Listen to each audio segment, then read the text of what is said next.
اعوذ باللہ من الشیطان الرجیم بسم اللہ الرحمن الرحیم۔ سامعین اور ناظرین، یوٹیوب پر ایک چینل جس کا نام حق گو ہے، اس پر ایک اہل سنت چشتی صاحب نے شیعہ حضرات کے خلاف غیر معیاری اور نازیبا گفتگو کی اور شیعہ عقائد پر حملہ کیا۔ اس چینل کے قیام کا مقصد مذہب شیعہ پر اٹھنے والے اعتراضات کا علمی اور تحقیقی جواب دینا ہے۔ پہلے چشتی صاحب کا متع کے بارے میں بیان سنیے۔ انہاں فضیلت بیان کی کہ جیڑی گشتی ایک وارا کراوے اونوں شان ملدی ہے حسین دی، دوجی وارا کراوے اونوں ملدی ہے حسن دی، تیجی وارا کراوے مولا علی دی، چوتھی وارا کراوے رسول اللہ دی۔ استغفر اللہ۔ کراچی دا اشتہار، کراچی دی جگہ تھان ٹھکانہ فون نمبر اشتہار ہونے سامنے اے آ گئے۔ ایران جاننا ہے؟ ایران جاننا ہے؟ ایران دی تفسیر منہج الصادقین وخا دیاں۔ تینوں شیعہ مذہب دا پتہ کوئی نہیں، یہ تیری گل بالکل ٹھیک ہے، یہ گلاں کرن والا بالکل کافر ہی ہونا ہے، یہ اساں بالکل تو ٹھیک آنا ہے۔ میں اگر شیعہ مذہب میری تقریر پابندی نہ ہوندی تے شیعہ مذہب میں بیان کردا شیعہ دے سامنے تے تو ساڈے ورگے شیعہ نے شیعہ دی بونڈے چ چڑھا دینے سر بانس تے چڑھا کے انہاں جڑے بزرگ نے نا انہاں دے انہاں مار وڈ سٹنے سر بہن چودو ایڈے وڈے کافر جے تسی یہ تواڈے مذہب وچ، لیکن تسی بول گئے بیچارے تہاڈا قصور کوئی نہیں۔ تینوں متے دا پتہ ہے ہن کی ہے؟ متے دی نہیں سمجھ۔ اچھا کوئی میں تینوں آکھیا تو صرف جویں ہوندا نا بھیڑ تے مگر بھیڑ، یہ وہ کام ہے تیرا، تینوں پتہ کوئی نہیں پچھیا تسی بیچارے باہروں اڈیندیاں ہواواں یار حسین دا غم بڑا کردے رول آج جدوں کردے مینوں چنگے بڑے لگدے، یہ صرف چنگے بڑے لگدے کرا کرو کے نال کلو تے پتہ کھو تانوں ہے کوئی نہیں پچھیا ہوندا کی بلا ہے۔ یہ جسے تواڈے تے راز کھلیا تو سنجاندے شیعہ تے سر پاڑنے قسمیہ پیان۔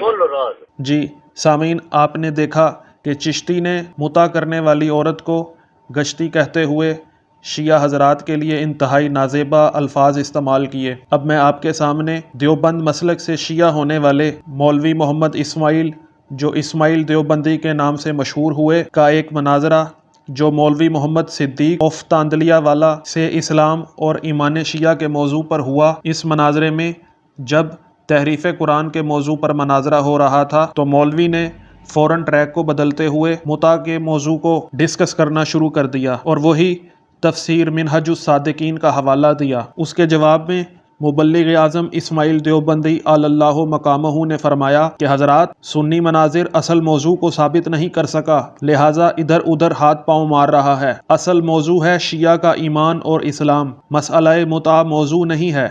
مگر مولوی محمد صدیق صاحب کے ہاتھ پہلے ہی جب کچھ نہیں رہا تو متع کا مسئلہ چھیڑ بیٹھے۔ مگر لیجئے میں اس کا بھی جواب دیتا ہوں۔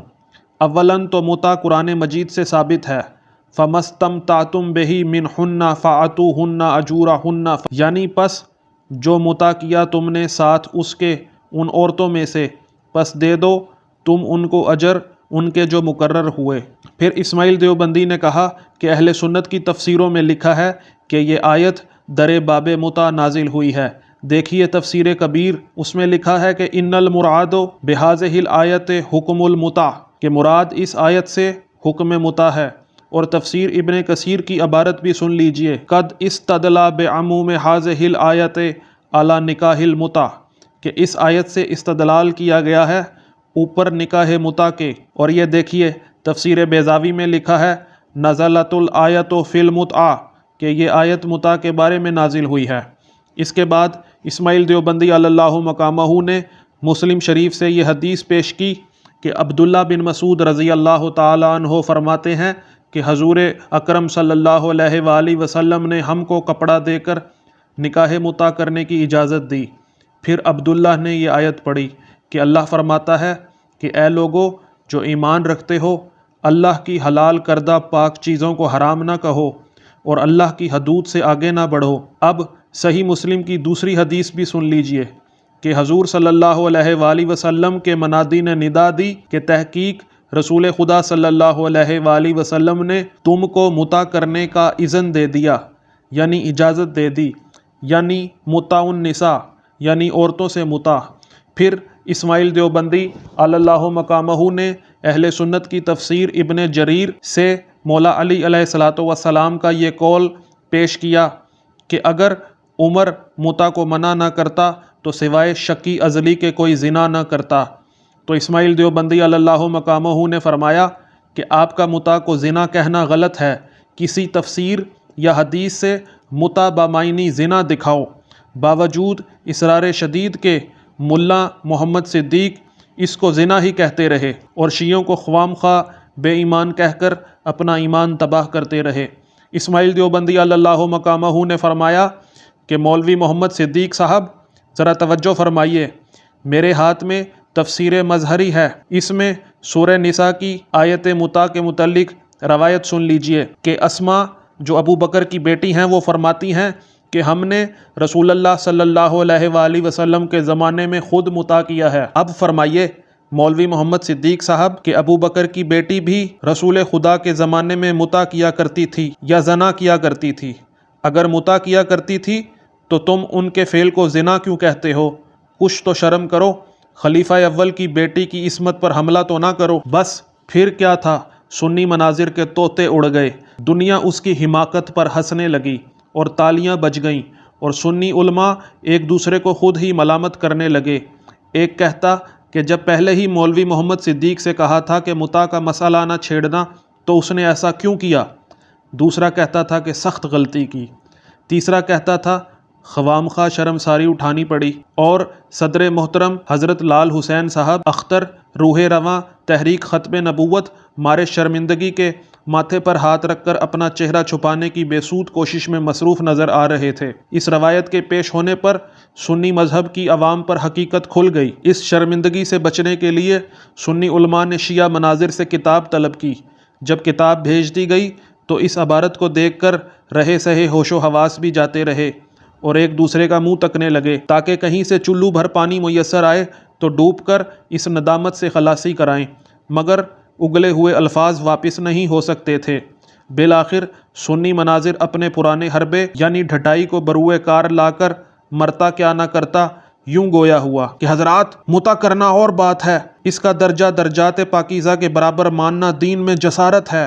اگر آپ کے پاس جواب ہے تو مولوی اسماعیل صاحب جلدی جواب دیں۔ لیجئے یہ میرے ہاتھ میں مسلم شریف ہے، اس میں متا تا قیامت حضور اکرم صلی اللہ علیہ وآلہ وسلم نے حرام قرار دیا ہے۔ تو اسماعیل دیوبندی اللہ مقامہ نے کہا کہ سچ ہے ڈوبتے کو تنکے کا سہارا۔ میں پھر وہی بات عرض کرتا ہوں کہ حضرت اسما بنت ابی بکر متا کو پاکیزہ سمجھ کر کرتی تھیں یا گناہ سمجھ کر؟ اگر گناہ سمجھ کر کرتی تھیں تو پھر ان کی پاک دامنی کہاں، اور اگر پاکیزہ سمجھ کر کرتی تھیں تو اعتراض کیسا؟